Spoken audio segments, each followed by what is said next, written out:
Bienvenidos a nuestra Escuela de Verano 2025 en FEDIAP, gracias a los que están en streaming y también en el canal de YouTube.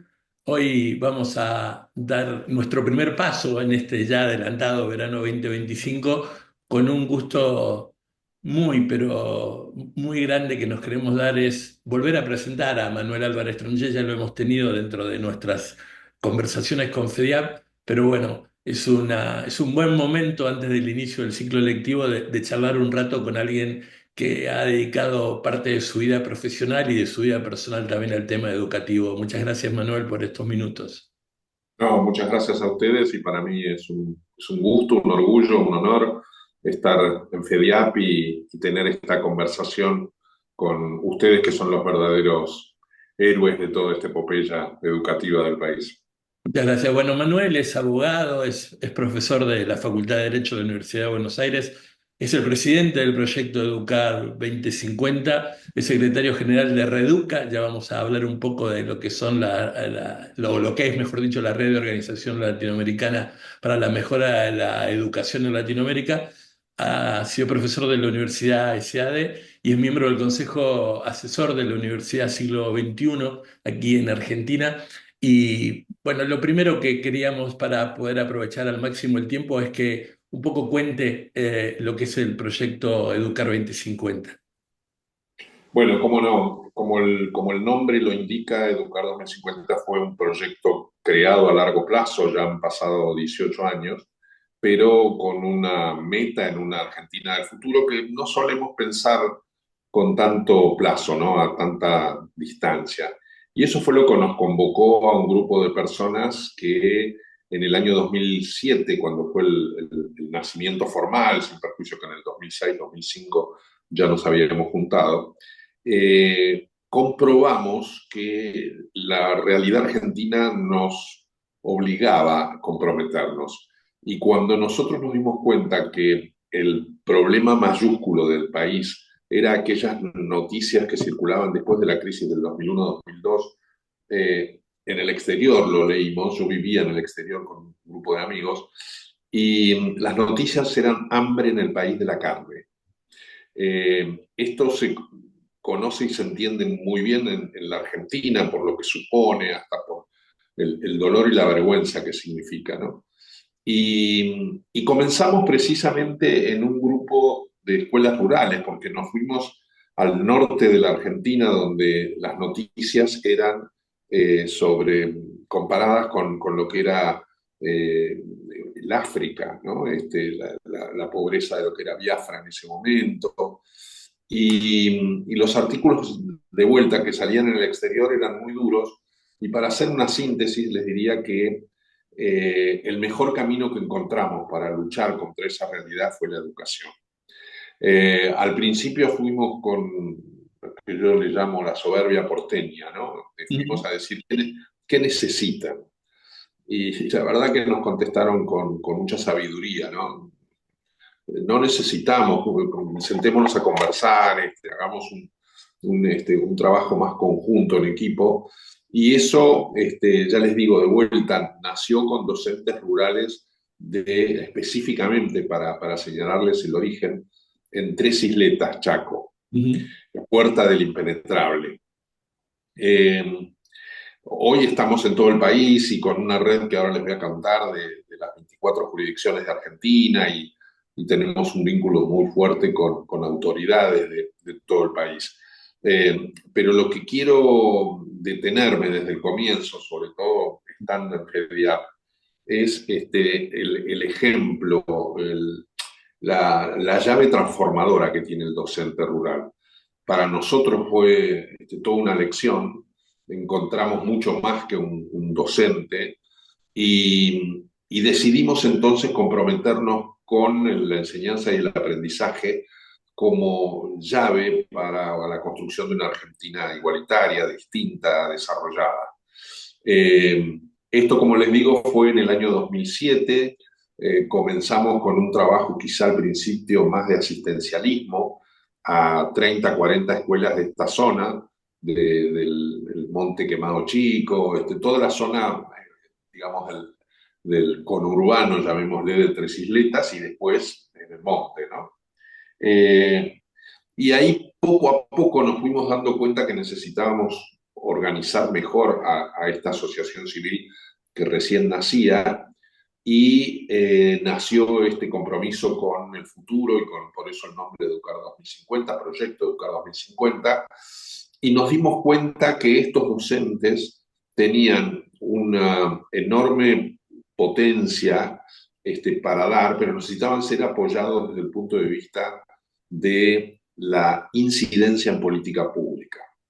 Entonces, como que nos trasladamos un poco en la primera idea de asistencialismo a ser un poco el vocero, el parlante de esas necesidades que tenían los docentes en estos lugares y empezamos a conversar con autoridades en ese momento del Chaco, después fue Chaco, Santiago del Estero, Salta, y luego empezamos a dividirnos en lo que son hoy los cuatro ejes principales de tareas de Educar 2050, que son cuatro. Uno es comunicación, el segundo es investigación, el tercero es trabajo de campo, que hablábamos de cerca de las escuelas y docentes, y el cuarto, que quizás es el más potente, es articulación e incidencia. Voy a tratar de describir por qué cada uno. Eh, el área de comunicación nace también muy vinculado a nuestro origen, cuando nos dimos cuenta que la sociedad no se enteraba de lo que hacía la escuela, el docente y lo que sucedía en las aulas. Era como una caja negra. Y eso no solamente lo notamos en la educación de todos los días o en el ciclo lectivo, sino en el estado de la educación. Generalmente la respuesta que encontramos nosotros fue la educación de mi hijo está muy bien, la educación del país está muy mal. Cuando esta información la encontramos en un 80% de las respuestas de las encuestas que hacíamos, nos dimos cuenta que no hay peor ciego que el que no quiere ver, ¿no? Que estábamos todos muy contentos con la educación de nuestros seres queridos, pero no nos dábamos cuenta que había un problema grave en la educación del país. Y por eso la comunicación fue muy focalizada a tener datos, a informar sobre lo que estaba pasando, y no solamente por la estadística en sí mismo, ¿no? Sino también por esta diferencia entre la declamación de la educación es muy importante, el salario de los docentes es muy bajo. Entonces, esto también hay que comunicarlo, ¿no? Y nuestra área de comunicación está presente en redes, está presente en prensa, está presente en webs, está presente en newsletters, nacional e internacionalmente, como después vamos a contar, pero tiene este objetivo, ¿no? Comunicar el tema educativo, que el tema educativo sea un tema de conversación de fin de semana y que la comunidad de padres, madres, alumnos esté enterada de lo que sucede. Esto lo atamos mucho al segunda área, que es investigación, porque queríamos tener buena información, entonces recurrimos a académicos, a profesores, a buena análisis de los resultados de las pruebas de aprendizaje de Argentina. Se une con trabajo de campo, porque el trabajo de campo quiere decir que nosotros queremos poner un pie en el barro, para llamarle de algún modo, y cuando vamos a hablar con las autoridades, por lo menos pararnos, ¿no? Es decir, las cosas no son exactamente como las ve un funcionario, y, ojo, y con todos sus esfuerzos, pero contar realidades, ¿no? Por eso el trabajo de campo está muy cerca de la escucha del docente y de la escucha del aula, de lo que sucede en las escuelas. Y por eso nació nuestra red federal de docentes, que hoy tiene más de 2.500 docentes en todo el país registrados. Y por último, lo que les contaba, el cuarto eje es el de articulación e incidencia, porque nos dimos cuenta que esto no era una tarea fácil, que teníamos que articular con otras organizaciones. Allí nació una red nacional e internacional. La red nacional se llama Primero Educación, la red internacional se llama Reduca, como comentabas vos, Juan Carlos, al comienzo, y ocupa los 16 países de Latinoamérica. Esta es un poco entonces la explicación rápida de la historia y la tarea de Educar 2050 en el país. Hace un tiempito, no mucho, hablando con Guillermina Tiramonti, planteaba, pues me voy a detener en uno de esos cuatro ejes, que de por sí, más allá de que cuando uno generaliza, comete cierta injusticia al generalizar, el docente tiene una cierta capacidad de resiliencia y trata de brindar lo mejor que tiene, pero generalmente una de las paredes que se choca es que el sistema educativo o la educación, si podríamos colocarla como título suelto, le falta poder de lobby, por decirlo de alguna manera, le falta poder de incidencia pública, de colocarlo dentro de esa conversación de los fines de semana y colocarlo dentro de la conversación pública, ¿no? Es decir, bueno, ya no se usa más el tema, los jóvenes que nos estarán escuchando, a lo mejor de algún docente joven, no recordará lo que es una plataforma política, pero antes los partidos debían presentar sus plataformas políticas. Hoy es muy raro que encontremos un partido político que hable sobre el tema educativo. En función a la experiencia que tiene en estos años desde que se creó el proyecto Educar 2050 y lo que han venido haciendo, bueno, nosotros también formamos parte de Primero Educación, pero con Reeduca, ¿eso también tiene similitudes en otros países de Latinoamérica, esta falta de la presencia de la educación dentro de la conversación pública? Sí, la verdad que tiene una similitud y a veces nos parece mayúscula en las realidades de Latinoamérica. Quiero contarles que Reduca nace también hace un poquito menos, nació en el año 2010 y son organizaciones de sociedad civil que trabajan por la mejora de las educaciones de cada país. Y va desde México hacia Chile y Argentina, pasando por Centroamérica y por todo el Cono Sur. Obviamente las dos grandes realidades de Brasil como casi subcontinente y de Latinoamérica son distintas, pero yo vengo de Brasil de una reunión con nuestros socios ahí, todos por la educación, que fue la semana pasada, y también me llamó la atención similitudes, ¿no? Con matices, idiomas, culturas, etcétera, pero con cosas que tenemos que mirar con atención que están sucediendo en Brasil. Ahora, me preguntabas si las realidades son parecidas. Sí, a ver, existen realidades parecidas y a mí como argentino me producen algunas cierta incomodidad o por lo menos picazón. Argentina lideró los resultados de aprendizaje en los años 90, cuando fueron las primeras pruebas regionales de la UNESCO, y inclusive en las primeras pruebas PISA Argentina estuvo primero en resultados de lengua y matemáticas.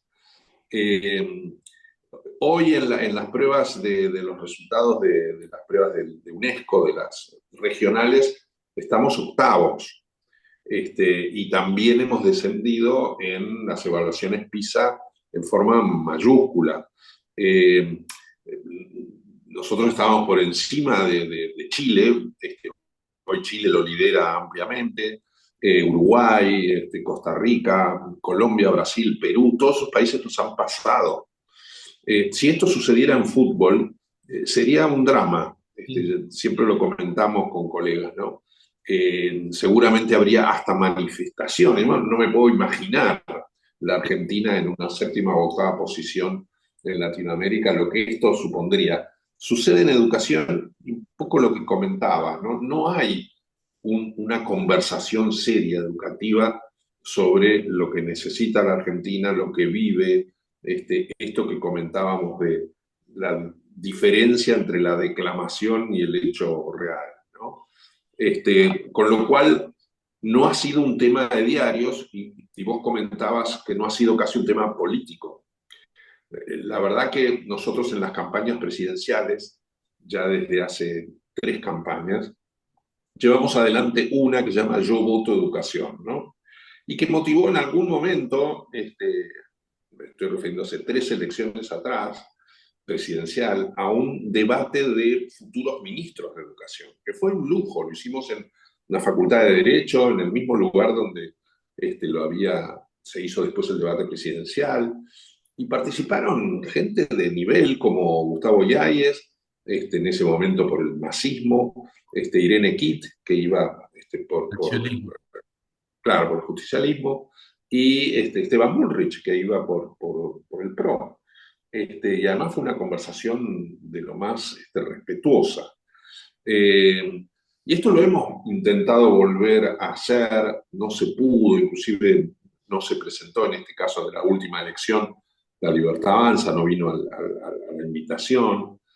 Y esto también nos dice algo, ¿no? Nos dice un mensaje relacionado con lo que comentabas, que no es un tema que ocupe las primeras planas ni de los diarios ni de los medios, y hablamos de educación a veces por hechos aislados o por algún incidente, alumnos o alguna manifestación universitaria, este, pero cuando tenemos que enfocar el tema real de lo que está sucediendo en la primaria y secundaria argentina, parecería que no es un tema de primerísima plana.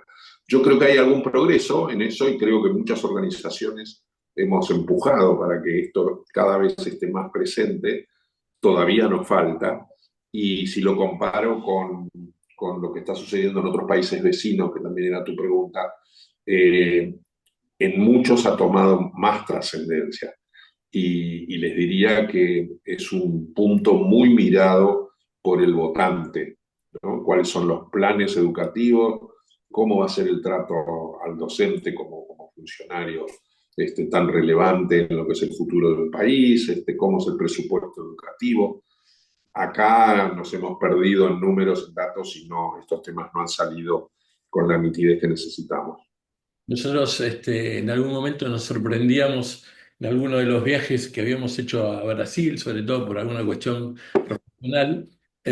Una vez nos llevaron a Planalto y fuimos después a lo que era la sede del Poder Legislativo en Brasil y nos dijeron que nos iban a presentar a lo que era la estructura que ellos le llamaban la Comisión Doctocampo, la Comisión de Agricultura, y yo, bueno, será como la Argentina, una comisión que tuviese que ver con los temas agropecuarios. Nos tenía que ver, pero en realidad era una bancada que se ocupaba específicamente de la cuestión rural y agropecuaria y que estaba integrada por todos, por diferentes legisladores de distintos partidos políticos que cuando le tocaba legislar o poder ponerse a discutir sobre temas del campo o de la educación del campo, de la educación rural, salían de sus partidos políticos y se juntaban para eso. Eso existe todavía, la última vez que lo vi fue en el año 2022, me parece, 2023, creo que fue después de la pandemia, y yo trataba de trasladarlo a Argentina, ¿no? Y digo, nosotros no podemos ponernos de acuerdo en algunas cifras básicas respecto al tema, sobre el tema de la deserción escolar o el desgranamiento, que son cuestiones básicas que fundamentalmente los ministerios o las jurisdicciones lo deberían tener a mano y a diario.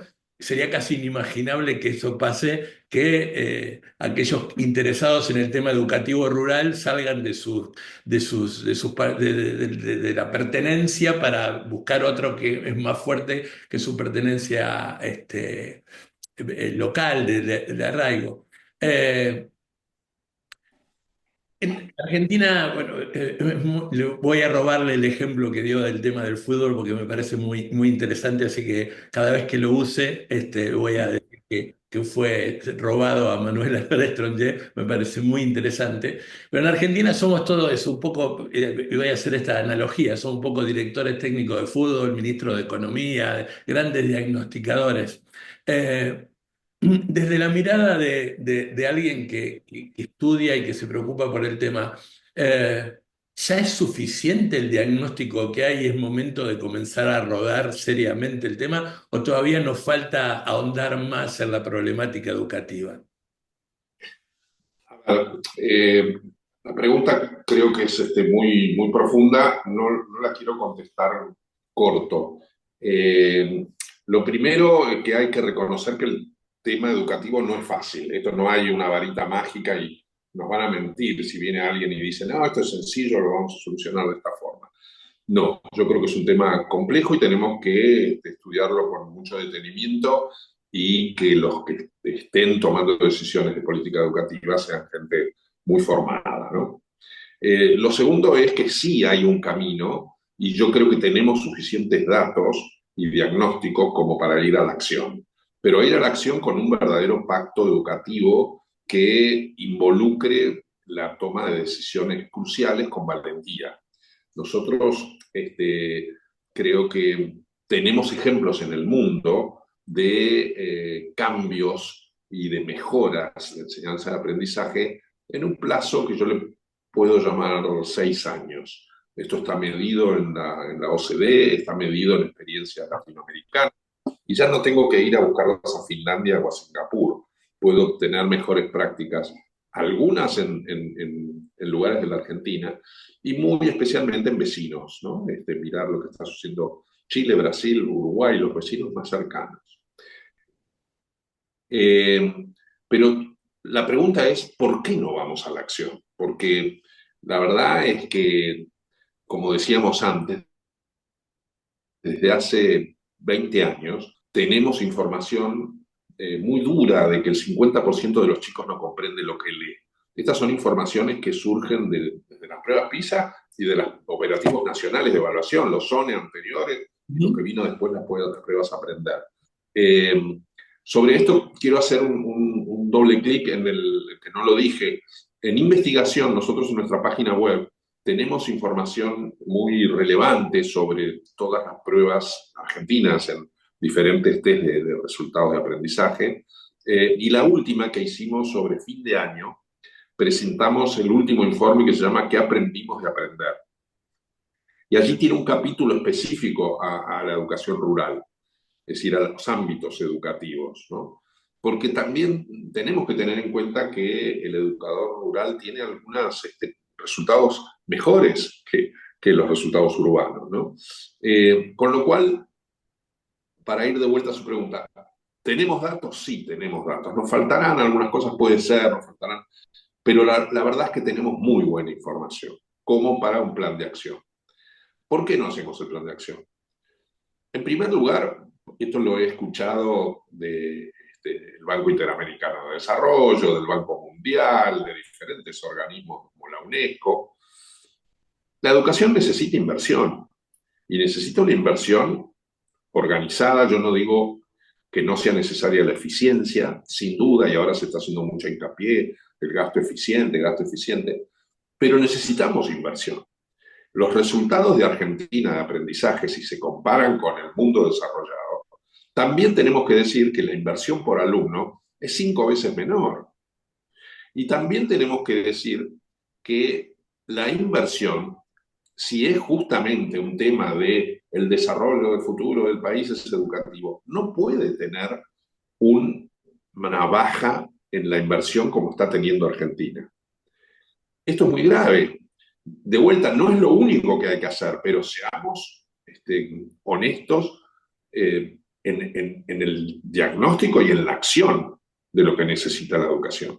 Entonces, ¿necesita inversión? Sí, necesita inversión y necesita cumplir la ley que viene diciendo desde 2004 que se tiene que invertir el 6% del Producto Bruto en educación, y la verdad que no se ha hecho solamente un año. Entonces ha arrastrado una deuda que es la verdadera deuda interna de la Argentina. Ya no hablo de la deuda externa, de la deuda interna que tenemos en educación.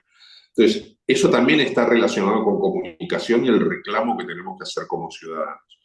¿Cómo es posible que querramos una educación para el primer mundo y para una Argentina desarrollada si estamos invirtiendo tan poco y estamos pagando tan poco a los docentes y no tenemos un control de cuál es ese presupuesto, cuál es la información que se tiene que presentar? Y muchas de estas cosas, Juan Carlos, están en la ley. No es que vayamos a buscar un nuevo pauta o parámetro educativo. Están en la ley que se discutió, en la Ley de Educación Nacional del año 2006, y se establece, por ejemplo, que se tiene que presentar anualmente al Congreso, al Poder Legislativo, un estado de situación de cómo está la educación. Esto no se está haciendo. Entonces, si no se cumple el presupuesto, si no se cumple con la información, si no se cumple con los artículos de calidad y equidad educativa que tiene la ley, empecemos por cumplir la ley. Creo que el llamado a la acción ya está clarísimo. Ahora tenemos que reclamar como ciudadanos que no nos quedemos en diagnósticos y frases, sino por lo mínimo que se cumpla la ley. Estamos charlando con Manuel Álvarez Tronché en nuestras escuelas de verano, presidente del proyecto Educar 2050, secretario general de la Reduca, que es la red de organización latinoamericana para la mejora de la educación en Latinoamérica. Sí, lo escuchaba recién y decía, también confundimos los términos o la infodemia, esa intoxicación de información permanente que nos aparece, nos hace confundir porque inversión no es cumplir con el pago de los sueldos de los docentes, es una mirada quizás media chiquitita mía, media de cajita de fósforo, dirían los salteños, pero en realidad, digamos, cuando uno ve que 93, 95, 96, de acuerdo a las jurisdicciones del total del presupuesto educativo, se dan sueldos, es muy poco lo que queda como para poder invertir, no solamente en infraestructura, sino en capacitación. eh, en distintas cuestiones que hoy el sistema educativo lo necesita. Y además, por otro lado, hay algo que permanentemente hablo con mis hijos, yo tengo hijos mayores y digo, estamos repitiendo lo mismo hace 10 o 15 años de algunas cuestiones de que nadie puede estar en contra. Es decir, cuando uno dice los chicos tienen que estar alfabetizados lo más pronto posible, ¿quién está en contra de eso? Los maestros tienen que ganar mejor. ¿Quién va a decir que no tienen que ir a trabajar gratis? Las escuelas tienen que tener la mejor infraestructura posible o la mejor tecnología o una disponibilidad de Internet que sea lo más accesible posible.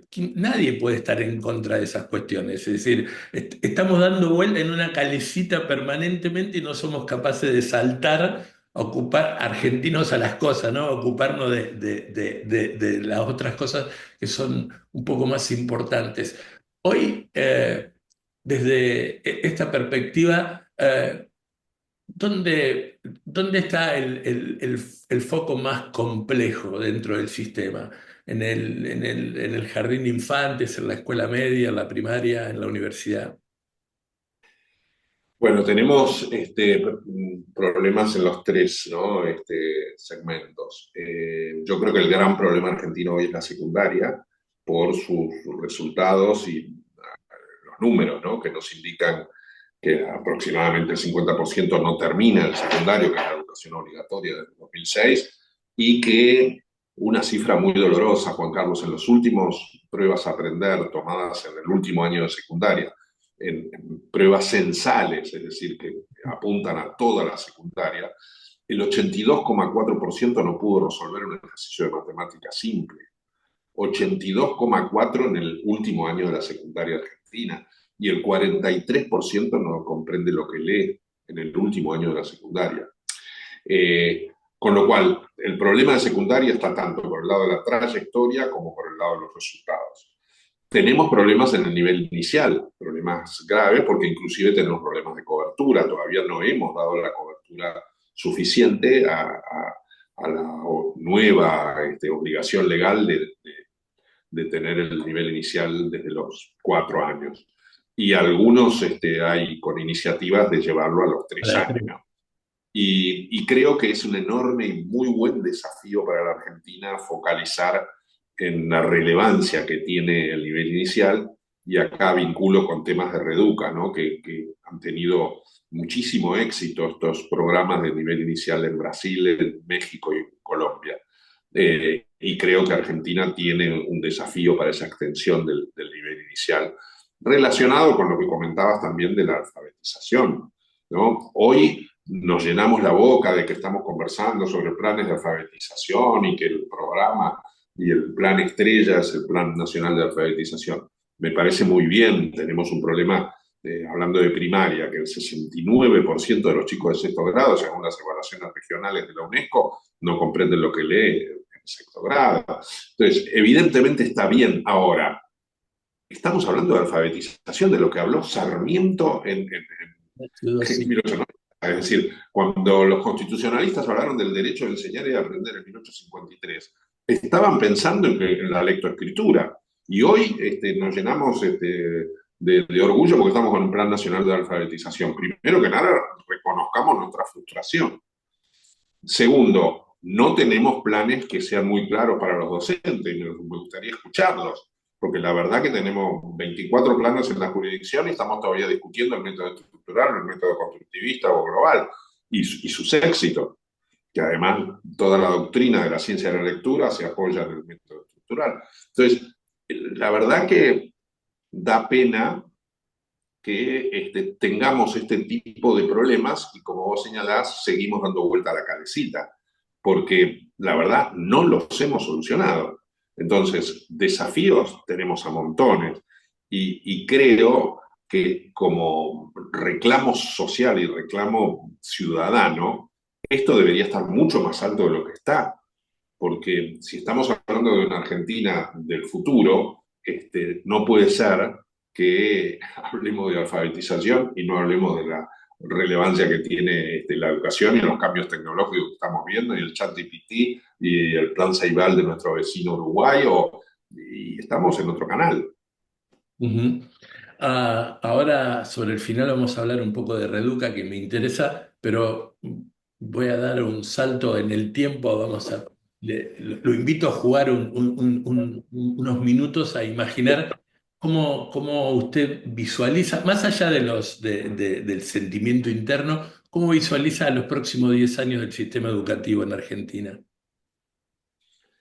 Bueno, yo creo que acá tiene que haber un gran cambio social que reclame que la educación sea prioridad. Si nosotros logramos que en la próxima elección el candidato a presidente en gran medida no solo se resuelva por la economía, sino por la educación, va a ser un éxito que nos va a llevar a que estos 10 años próximos de la educación tengan un camino. Hoy no lo tienen. Nuestro plan educativo podría ser que esté en la ley, en lo que decíamos antes que debe cumplirse, pero no hay un plan con un presupuesto, con un seguimiento presupuestario, con un seguimiento de toma de medidas y acciones, como por ejemplo lo tiene Brasil, que tuvo un plan a 10 años de desarrollo educativo, ¿no? Relacionándolo de vuelta con Reduca, o el plan chileno también, que fue muy importante. Yo lo que visualizo es que hay un germen, hay una semilla que está creciendo de, llamémosle, incomodidad en uno de los grandes jugadores de este desafío, que son las comunidades de padres y madres. En la pandemia tuvimos un ejemplo, Ujú. y seamos honestos, ¿no? Muy motivado porque el problema se le sentó en la falda, literalmente. Eso motivó que la gran virtud que tiene la escuela, que es ser, digamos, curadores de estos chicos porque se los llevan a los patios y a las aulas de las escuelas, picó en los padres y dijeron tenemos que reaccionar. A mí me hubiese gustado que reaccionaran por los resultados del aprendizaje, no porque el problema era que no salían de su casa. Pero bueno, por un lado o por otro, tuvo efecto y hubo un movimiento y compromiso y asociaciones de padres y padres organizados, que lo conocemos bien con Juan Carlos por la coalición, y se han movido y están distribuyendo sus tareas en todo el país. Yo creo que ahí tendríamos que tener un impacto. Y yo creo que también el segundo impacto lo tenemos en los medios de comunicación. Los medios empiezan a tomar estas noticias educativas, ya sea por resultados, por investigaciones que se dan cada tanto. Creo que tendrían que hacer una tarea más profunda en cuáles son las causas, así como se hacen en economía, que también se hagan en la educación argentina. Y yo creo que ahí vamos a ver la proyección de los próximos 10 años. Pero yo quiero dar por lo menos 5 pautas de lo que deberíamos tener en cuenta en esta proyección de tareas educativas. Y lo quiero hacer con la palabra educar, como para tener un anacronismo, ¿no? Pero para tener una palabra que nos ayude. La E es de escuelas. Y yo con esto, con Juan Carlos, quiero compartir una realidad que realmente no me deja dormir. La cantidad de escuelas en el país están alrededor de las 55.000, con anexos y todo, podríamos llegar a 60.000. No es tanto como para que no las tengamos a todas identificadas, saber qué necesitan y saber su desarrollo. ustedes y los que me escuchan, y vos, Juan Carlos, seguramente sos testigo de que si no llegamos a pagar una cuota de AFIP o no llegamos a pagar una cuota de la tarjeta de crédito, al día siguiente tenemos en la nuca a alguien que nos está reclamando. Las cosas que suceden en la escuela nadie las sabe. ¿Cómo es posible? Estamos hablando de 60.000 establecimientos en lo máximo. Entonces, primer foco, saber lo que sucede en esas escuelas y tenerlas coordinadas. Yo me acuerdo de una visita al Ministerio de Brasil, cuando vos comentabas antes, que llegamos en Brasil y al Ministerio de Educación a una visita y nos dijeron, bueno, muy bien, ¿qué escuela quieren ver? Mm. Estamos hablando del país más grande de Latinoamérica, ¿no? 200 y pico de millones de habitantes contra 48 que tiene la Argentina. Y nos mostraron las 150.000 escuelas, no las 50.000 que tenemos nosotros. Y nosotros íbamos preguntando y nos daban las escuelas del Mato Grosso del Amazonas, ¿no? Todas en un tema tecnológico, unidas y con fotos y con los objetivos. Bueno, primer punto, eso lo tenemos que tener, porque la tecnología nos tiene que ayudar en eso. El segundo punto es la D de docentes. Y yo creo que acá tenemos la llave. La llave de Argentina es la formación del docente para un nuevo paradigma educativo, un nuevo pacto educativo, un nuevo desarrollo, donde esos docentes sean la gran semilla de futuro del país. El año pasado estuve en Singapur. Singapur es hoy el número uno de la OCDE en los mejores resultados. Y quien me lo contaba era el director de formación docente de Singapur. Y él me decía, la clave son los maestros. Dice, nosotros estuvimos peor que Argentina. Singapur es un país que nació en el año 68. Dice, éramos muy pobres, teníamos guerras, revoluciones, y apostamos a la educación. Y hoy son el ejemplo del mundo, con matices, un país chico y con sistemas autoritarios, pero consiguieron la educación. Entonces, la clave cuál fue el docente, y los documentos internacionales lo dicen también hasta el cansancio. La llave lo tienen los docentes. Entonces, enfoquemos a ese plan, a esa formación, a esa sensibilización a lo que está haciendo el docente para el futuro del país. La U es de la universalización. No es posible que haya chicos que no terminen el secundario, no es posible que haya chicos que no puedan empezar el nivel inicial. Esta universalización es para todo. La educación es justamente sinónimo de equidad. Y la educación no es solamente transmitir conocimientos, sino los criterios necesarios para poder aplicarlos. Y en esa transmisión es universal. Allí tenemos el desafío del futuro del país. Lamentablemente las informaciones que nos llegan del conurbano bonaerense y de lugares en que la pobreza ha pasado a depender de los narcos, colocan también al docente, y esto también hay que decirlo, en una situación dificilísima, ¿no? Pero bueno, la universalización tiene que ser con inversión. La C es la calidad. Tenemos que tener desafíos de resultados de aprendizaje. Tenemos que saber que la educación no es solamente enseñar, sino es el aprender. Y en esa C creo que tenemos ese enorme desafío de tener planes educativos que nos muestren una curva ascendente en nuestros resultados. De hecho, las informaciones de estas pruebas que van a encontrar en la web de Educar nos indican una curva descendente. Desde el año 2000 en adelante venimos estabilizados y para abajo. Y comparativamente, como le decíamos antes, Chile, Uruguay, Colombia, Perú, que estaba allá abajo, nos ha pasado. Entonces, algo no estamos haciendo bien. La A es de la Argentina. Este tiene que ser un compromiso para todos los argentinos. No vamos a lograr mejora educativa si este no es un tema de Argentina. Que no sea un tema aislado, que la verdad dependa de algún iluminado. No, este es un tema de la Argentina del futuro. Tiene que ser por eso un tema prioritario. Y la R es responsabilidad. Yo creo que acá para cualquier plan educativo del futuro, tenemos que tener una responsabilidad financiera, una responsabilidad profesional en cómo vamos a medir estos objetivos que nos pongamos, estas mediciones que tanto nos enamoran, si no es al servicio de una mejora en la calidad y equidad educativa. Es muy interesante. Aquí por abajo en la pantalla están viendo la dirección web de Proyecto Educar 2050. Nos estamos quedando sin tiempo, no le vamos a robar mucho más. habló de germen, que unas plantitas, unos brotes verdes que están saliendo, yo también los llamo anticuerpos, digamos, frente a cierta desesperanza. Y me gustaría para cerrar, si usted quisiera elegir una o dos experiencias que se acuerden de Red Educa como para contarnos, como para además animar a nuestra gente a inmersir, a sumergirse, iba a decir, en esas cosas. Bueno, en primer lugar les quiero hacer una invitación. El 18 de marzo nosotros vamos a hacer un foro muy interesante con profesores del mejor nivel mundial de la Universidad de Harvard, del Banco Interamericano, va a venir inclusive el secretario de Educación que está invitado, y vamos a hablar de esto, de políticas educativas para la mejora. Eh, Pueden ingresar y pueden sumarse gratuitamente por la web. Después, Juan Carlos, te voy a pasar el link, yo creo que vos ya lo tenés, No pero estoy listo, los ya, quiero invitar. Genial, genial, los quiero invitar. Eh, y yo quiero contar varias cosas, porque la verdad que Educar 2050, como les contaba, nació con los educadores rurales, y el ejemplo de ellos es mucho más que el docente, ¿no?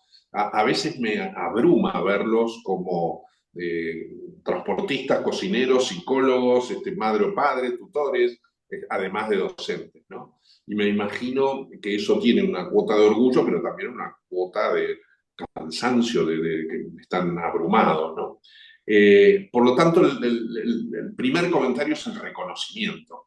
La verdad que en el docente rural uno tiene un ejemplo de lo que es la transformación de la Argentina. Nos llenamos la boca muchas veces hablando de lo que ha hecho el campo argentino y su tecnología y desde la siembra directa en adelante, lo que han sido las exposiciones rurales y en el mundo, cómo se ve la carne argentina, el ganado argentino, la tierra argentina. Muy bien, ahí hay una oportunidad. Yo creo que el docente y su ejemplo transformador en la educación rural de la Argentina es algo que vamos a ver todavía más. Como le decía antes, los resultados muchas veces muestran esa innovación y esa creatividad del docente rural, donde a veces hacen por multigrados, juntan a los alumnos y entre ellos hacen ejemplos de tutorías que se han tomado como los grandes modelos del Banco Interamericano o de CAF, y eso lo ha conseguido el docente rural. O sea que yo creo que allí hay un agradecimiento, ¿no? Tremendo, brindarles el mayor de los aplausos, porque lo que han hecho con pocos recursos es magnífico.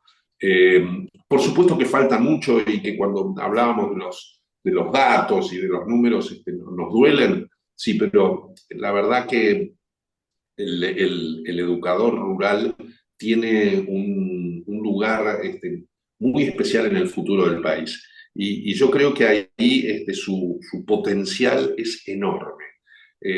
Muchos educadores urbanos tendrían que mirar con más atención lo que están haciendo en las aulas de las escuelas rurales de todo el país y por eso mi felicitación y admiración. Bueno, nosotros estamos justito en el tiempo, no queremos robarle más de lo que le habíamos planteado. Nos vamos a quedar con muchas ganas de poder volver a hablar con usted, lo vamos a comprometer en algún momento para hablar del futuro, para hablar de esta avalancha tecnológica que de pronto les explotó la cara a los docentes, pero creo que nos ha dejado muchas cosas para pensar, nos ha dejado un montón de frases que serán seguramente motivadoras en nuestras reuniones. Manuel, otra vez quiero agradecer por el tiempo, felicitarle por el trabajo del proyecto Educar 2050 y ojalá que en algún momento no muy lejano podamos intentar hacer algo en común. Bueno, pues al revés, las gracias son mías, gracias a vos, Juan Carlos, y por supuesto a todo el equipo y a los docentes que son allí el verdadero árbol que va a dar sombras al futuro del país. Muchísimas gracias también a todos los que se han conectado. El próximo jueves vamos a estar con Julieta Ceresole hablando sobre proyectos de innovación educativa en nuestra escuela de verano de FEDIAC. Hasta el jueves próximo.